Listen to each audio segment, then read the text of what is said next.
South ఇండియాలోనే అతి తక్కువ ధరలకి రత్నాలనందించే ఏకైక సంస్థ 6JVR. మీడియా మిత్రులందరికీ నమస్కారం. ఈరోజు కాళేశ్వరం కమిషన్ లో భాగంగా ఈరోజు మమ్మల్ని పిలవడం జరిగింది. కమిషన్ అడిగిన అన్ని కమిషన్ అడిగినటువంటి అన్ని ప్రశ్నలకు కూడా సమాధానాలు చెప్పడం జరిగింది. వారికి సమాధానాలు నోటి మాటగా చెప్పడమే కాదు, అన్ని రకాల ఎవిడెన్స్లు కూడా పూర్తి స్థాయిలో అందించడం జరిగింది. నేను మీడియాతో కూడా ఒకటే కోరుతా ఉన్నా, ఎందుకంటే మేము కమిషన్ ముందు హాజరై వచ్చి ఇక్కడ నేను రాజకీయాలు మాట్లాడడమో ఇతర అంశాల జోలికి వెళ్ళను. రాజకీయాలుంటే రేపు మాట్లాడుకుందాం, క్వశ్చన్ అండ్ ఆన్సర్స్ రేపు అడగండి, అన్నిటికీ ఆన్సర్ ఇస్తా. బట్ ఈరోజు ఎందుకంటే కమిషన్ ముందు ఏం జరిగిందో మీకు కావాలి, ఎందుకంటే ఐ కెనాట్ మిస్గైడ్. లోపల ఒకటి చెప్పి బయట ఒకటి చెప్పడం అనేది తప్పవుతుంది. లోపల ఏం జరిగింది, కమిషన్ కు నేను ఏం చెప్పాననేటువంటి అంశాలు మాత్రమే మీ ముందు ఉంచుతాను. మీకు మిగతా ఎన్ని క్వశ్చన్స్ ఉన్నా, ఎన్ని పొలిటికల్ గా కావాలన్నా రేపు మాట్లాడుకుందాం. Today I will not speak any politics.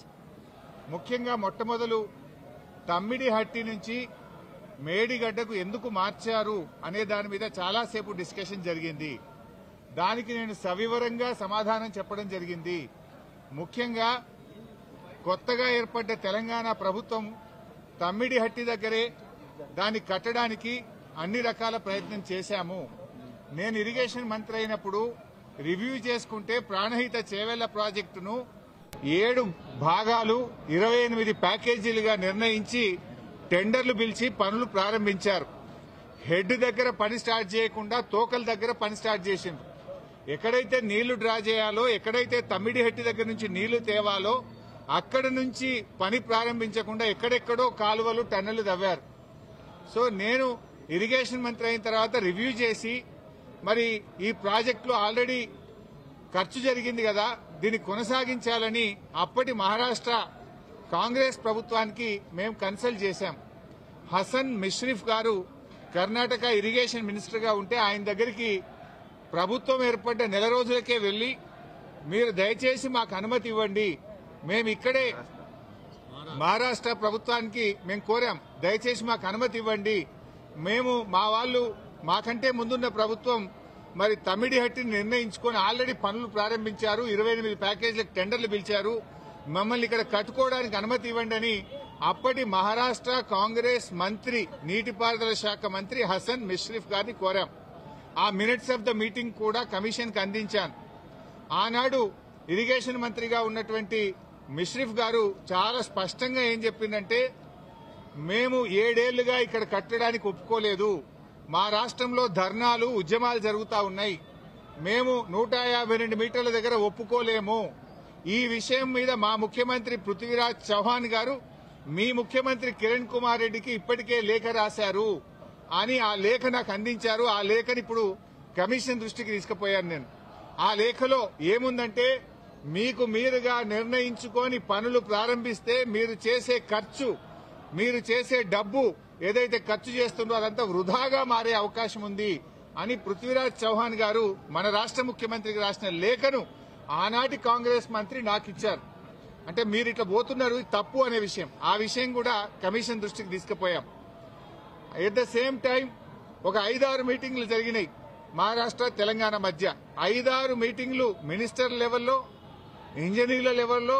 Final గా ముఖ్యమంత్రి కేసీఆర్ గారు స్వయంగా మహారాష్ట్రకు వచ్చి మహారాష్ట్ర ముఖ్యమంత్రి ఫడ్నవీస్ గారితో జరిగిన చర్చల మొత్తం సారాంశాన్ని వారికి చెప్పే ప్రయత్నం చేశాం.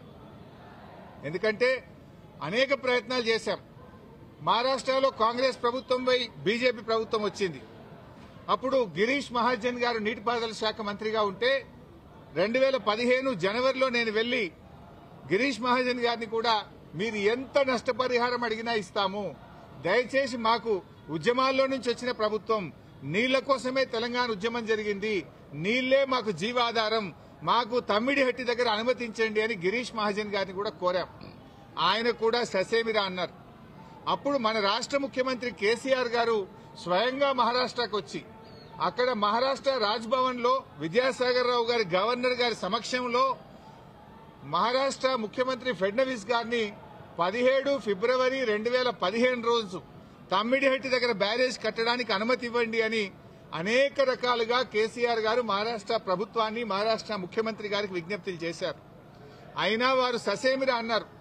ఫడ్నవీస్ గారు మాట్లాడుతూ మాకంటే ముందు 7 ఏళ్లు కాంగ్రెస్ ప్రభుత్వం ఉండే, 7 ఏళ్లు కాంగ్రెస్ ప్రభుత్వం తమ్మిడిహట్టి దగ్గర ఒప్పుకోనప్పుడు ఇవాళ నేను బీజేపీ గవర్నమెంట్ ఆ రోజు తమ్మిడిహట్టి దగ్గర కట్టొద్దని నేనే ధర్నాలు చేసినా పోరాటాలు చేసినా ఇవాళ నేనెట్లా ఒప్పుకుంటా, రాజకీయంగా అది ఎట్లా సాధ్యమైతుంది, ఒప్పుకునే ప్రశ్నే లేదని ఆ రోజు కరాఖండిగా మహారాష్ట్ర ముఖ్యమంత్రి గారు కేసీఆర్ గారికి చెప్పారు. అంటే 7 ఏళ్లు మహారాష్ట్రలో కాంగ్రెస్, ఢిల్లీలో కాంగ్రెస్, మన దగ్గర కాంగ్రెస్, 3 చోట్ల కాంగ్రెస్ ప్రభుత్వం ఉన్నా తమ్మిడిహట్టి దగ్గర బ్యారేజీలకు ఒప్పించడంలో, అగ్రిమెంట్ చేయడంలో, పనులు చేయడంలో ఆనాటి కాంగ్రెస్ ప్రభుత్వం పూర్తిగా ఫెయిల్ అయింది. నాటి కాంగ్రెస్ ప్రభుత్వంలో ఉత్తమ్ కుమార్ రెడ్డి, కోమటిరెడ్డి వెంకటరెడ్డి, శ్రీధర్ బాబు వీళ్లే తెలంగాణ ప్రాంతం నుంచి మంత్రులుగా ఉన్నారు. మీరు పట్టించుకోలే, 7 ఏళ్లు మీరు చేయలే. బట్ అయినా మేము అన్ని రకాలుగా ప్రయత్నం చేశాం. ఇంత మధ్యలోనే ఈ సమయంలోనే సెంట్రల్ వాటర్ కమిషన్ తమ్మిడిహట్టి దగ్గర నీళ్లు లేవు అని 2 లేఖలు రాసింది. 2 లేఖల్లో స్పష్టంగా అక్కడ నీటి లభ్యత తక్కువ ఉంది, మీరు ప్రత్యామ్నాయం చూసుకోండి అని మనకు కేంద్ర సిడబ్ల్యూసి మనకు చెప్పడం జరిగింది. అదేవిధంగా అదే సిడబ్ల్యూసి మీరు కట్టిన రిజర్వాయర్లు తక్కువ ఉన్నాయి, రిజర్వాయర్ల సంఖ్య పెంచుకోండి అని కూడా చెప్పింది. ఇవన్నీ లెటర్లు కూడా ఈరోజు కమిషన్కి ఇచ్చాం. సిడబ్ల్యూసి నుంచి వచ్చిన 3 లేఖలు ఈరోజు కమిషన్కి ఇచ్చాం. అప్పుడు కూడా కేసీఆర్ గారు ఒకవైపు మహారాష్ట్ర ఒప్పుకోవడం లేదు, రెండవ వైపు నీళ్లే లేవు. ఈ పరిస్థితుల్లో ఏం చేయాలని కేంద్ర ప్రభుత్వ సంస్థ వ్యాప్కోస్ కు కేసీఆర్ గారు మరి ఏం చేయాలో ప్రత్యామ్నాయం సూచించండి అని వ్యాప్కోస్ కు మేము ఇవ్వడం జరిగింది. వ్యాప్కోస్ ఎవరో అల్లాటప్ప సంస్థ కాదు, అది సిడబ్ల్యూసీలో అంతర్భాగము, కేంద్ర జలవనరుల శాఖలో అంతర్భాగము. ఆ వ్యాప్కోస్ కి ఇస్తే వ్యాప్కోస్ లైడార్ సర్వే చేసి డీటెయిల్డ్ గా ఎగ్జామిన్ చేసి మాకు మేడిగడ్డ దగ్గర నీటి లభ్యత ఉంటది, అక్కడ ప్రాజెక్టు కట్టుకోండి అని వ్యాప్కోస్ అనే సంస్థ చెప్పింది. ఆ వివరాలు కూడా కమిషన్ కి అందించాం. సో వ్యాప్కోస్ నివేదిక మేరకు, సెంట్రల్ వాటర్ కమిషన్ సూచనల మేరకు మహారాష్ట్ర ఒప్పుకోకపోవడం వల్ల మన ఇంజనీర్ల రికమెండేషన్ మేరకు ఆనాడు రాష్ట్ర ప్రభుత్వం నీళ్లు లేని చోట నుంచి నీళ్లున్న చోటకు మేడిగడ్డ ప్రాజెక్టుకు రూపకల్పన చేశాం. మీరు ఆనాడు నీళ్లు లేని చోట ప్రాజెక్టు ఇరికిచ్చే ప్రయత్నం చేసినారు. 7 ఏళ్లలో మహారాష్ట్రాన్ని ఒప్పించలేకపోయారు. అక్కడ వైల్డ్ లైఫ్ ప్రాజెక్టు కూడా ఉంది, చాప్రాల్ అనే వైల్డ్ లైఫ్ ప్రాజెక్టు కూడా తమ్మిడిహట్టి దగ్గర ఉంది. వైల్డ్ లైఫ్ ప్రాజెక్టుకి అనుమతి రావాలంటే 10 ఏళ్లు అవుతుంది. మరి పోరాటాల నుంచి నీళ్ల కోసం ఉద్యమించిన తెలంగాణ ప్రభుత్వం నీళ్ల కోసం మేము వ్యాప్కోస్ యొక్క ఆలోచన మేరకు, సూచనల మేరకు నీళ్లు లేని చోట మీరు ప్రాజెక్టు ప్రతిపాదిస్తే నీళ్లు ఉన్న చోటికి మార్చడం జరిగింది. ఎందుకు మార్చామనేది documents, evidences, meeting minutes, central water commission లెటర్లు, మహారాష్ట్ర ముఖ్యమంత్రి రాసిన లెటరు అన్నింటినీ కూడా కమిషన్ కు పూర్తి ఆధారాలతో సహా సమర్పించడం జరిగింది. ఎందుకు మార్చవలసి వచ్చిందో సవివరంగా చెప్పేటువంటి ప్రయత్నం మేము చేయడం జరిగింది. కాళేశ్వరం కార్పొరేషన్ కు కేబినెట్ అనుమతి ఉందా అని అడిగారు. కేబినెట్ అనుమతి ఉంది అని స్పష్టంగా వివరాలన్నీ కూడా అందించడం జరిగింది. అదేవిధంగా బ్యారేజీ లొకేషన్ మార్పుల గురించి కూడా అడిగారు. అన్నారం, సుందిళ్ల గురించి అది ప్యూర్లీ టెక్నికల్ డెసిషన్. ఇంజనీర్లు డీటెయిల్డ్ సర్వే ఆధారంగా దేశంలో అనేక ప్రాజెక్టులకు కూడా ఈ రకంగా మారుతుంటాయి. మన నాగార్జున సాగర్ కూడా మారింది, ఎస్ఆర్ఎస్పీ ప్రాజెక్టు కూడా మారింది. సో అది ఏదన్నా డెసిషన్ బ్యారేజ్ కొంత ముందుకు వెనకకు జరిగేది అది ఇంజనీరింగ్ డిపార్ట్మెంట్ తీసుకోవాల్సినటువంటి నిర్ణయాలు అనేటువంటి విషయాన్ని కూడా కమిషన్ గారు అడిగినప్పుడు మేము చెప్పడం జరిగింది. మొత్తంగా ఈ ప్రాజెక్టులో రిజర్వాయర్ల కెపాసిటీ ఎంత, నీటి నిల్వ సామర్థ్యం ఎంత ఉంది అని అడిగితే 141 టీఎంసీల సామర్థ్యం ఉందని చెప్పి కూడా మేము వారికి చెప్పడం జరిగింది. అదేవిధంగా కాళేశ్వరంను కొంతమంది ఇవాళ పిచ్చి పిచ్చిగా కూలేశ్వరం అని మాట్లాడుతున్నారు. మొన్ననే నేను ప్రజెంటేషన్లో కూడా సవివరంగా చెప్పాను. కాళేశ్వరంలో 100 భాగాలు ఉన్నాయి. 100 భాగాల్లో అన్ని ఇంటాక్ట్ ఉన్నాయి.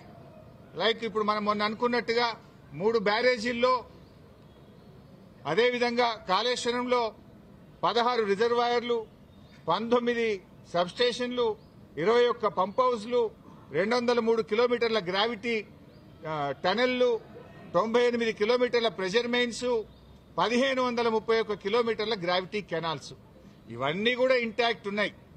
ఒకవైపు ముఖ్యమంత్రి గారు మొన్న పోయి గంధమల్లకు శంకుస్థాపన చేశారు. మరి గంధమల్లకు నీళ్లు ఎక్కడి నుంచి పోతాయి? మల్లన్న సాగర్ నుంచి పోతాయి. మల్లన్న సాగర్ ఎక్కడిది? కాళేశ్వరంలో అంతర్భాగం. ఇంకొక వైపు హైదరాబాద్ కు మూసీ సుందరీకరణకు నీళ్లు తెస్తా అంటున్నారు. ఎక్కడి నుంచి తెస్తా అంటున్నారు? మూసీకి హైదరాబాద్ కు 30 టీఎంసీల నీళ్లు తెస్తామంటున్నారు. మల్లన్న సాగర్ నుంచి తెస్తామంటున్నారు. మల్లన్న సాగర్ ఎక్కడిది? కాళేశ్వరంలో అంతర్భాగం. అంటే ఇంత స్పష్టంగా ఒకవైపు ప్రభుత్వమే కాళేశ్వరం మీద ఆధారపడి హైదరాబాద్ కు 30 టీఎంసీల నీళ్లు తేవడానికి టెండర్లు పిలుస్తుంది. ఇంకొక వైపు మల్లన్న సాగర్ మీద ఆధారపడ్డ గంధమల్లకు టెండర్లు పిలిచి ముఖ్యమంత్రి శంకుస్థాపన చేస్తారు. ఇంకొక వైపు కాళేశ్వరం కూలింది, కుప్పగూలింది, కాళేశ్వరం లేదు అంటారు. అంటే ఇవాళ ప్రభుత్వం డొల్లతనం పూర్తిగా బయటపడ్డది. ఎప్పటికైనా కాళేశ్వరమే తెలంగాణకు లైఫ్ లైన్, జీవధార అనేది ఇవాళ ప్రజలకు స్పష్టమైంది. కమిషన్ ముందు కూడా చాలా వివరంగా అన్ని కూడా మేము ఏది నోటి మాటగా చెప్పలే, విత్ డాక్యుమెంటరీ ఎవిడెన్స్, సాక్ష్యాధారాలతో సహా గత ప్రభుత్వంలో తీసుకున్న నిర్ణయాలు, సిడబ్ల్యూసి రిపోర్ట్లు, వ్యాప్కోస్ రిపోర్ట్లు, కేబినెట్ నిర్ణయాలు అన్ని కూడా ఆధారాలతో సహా కమిషన్ కోరిన విధంగా మేము సబ్మిట్ చేయడం జరిగింది. సుమన్ టీవీలో మీ పర్సనల్ అండ్ బిజినెస్ ప్రమోషన్స్ కోసం కింది నెంబర్కి కాంటాక్ట్ చేయండి.